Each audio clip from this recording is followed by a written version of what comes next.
السلام علیکم، خوش آمدید ہمارے چینل پہ۔ حسد ایک بدترین اخلاقی برائی ہے۔ ہر دور میں اور ہر سوسائٹی میں اس تباکن برائی کے مریض پائے جاتے ہیں۔ حسد کا مطلب یہ ہے کہ ایک مرد یا عورت دوسری مرد یا عورت کو اچھی حالت میں دیکھے کہ میرے ہی طبقے سے تعلق رکھنے والا یہ شخص مال و دولت، نعمت، اثر و رسوخ اور شہرت و عزت سے نوازا گیا ہے، اس سے جلنے لگتا ہے۔ اس کی خواہش اور کوشش ہوتی ہے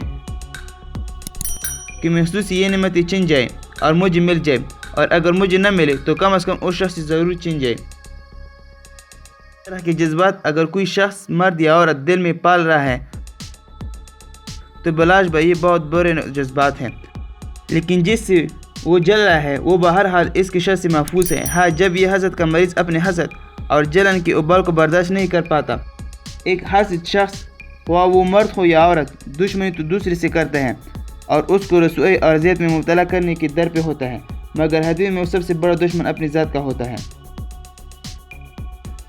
حاسد انسان اپنے اللہ سے بدگمان ہو جاتا ہے، اس کی سوچ غلط روح پر کام کرنے لگتی ہے اور اس کے قول و عمل اور شب و روز کی سرگرمیوں سے خدا کے بارے میں بدگمانی اور ناانصافی کا اظہار ہونے لگتا ہے۔ وہ اپنے محسود کو دیکھ کر اپنے قول سے یہ اظہار کرتا ہے کہ خدا نے کسی ناانصافی کی ہے، اپنے نوازشوں کے لیے کس قدر حالت انتخاب کیا ہے، ان نعمتوں اور نوازشوں کا مستحق میں تھا اور خدا نے فلاں شخص کو نوازا۔ دوستوں، اگر آپ کو یہ اچھی لگی تو پلیز چینل کو سبسکرائب کریں اور یہ ویڈیو اپنے دوستوں کے ساتھ ضرور شیئر کریں۔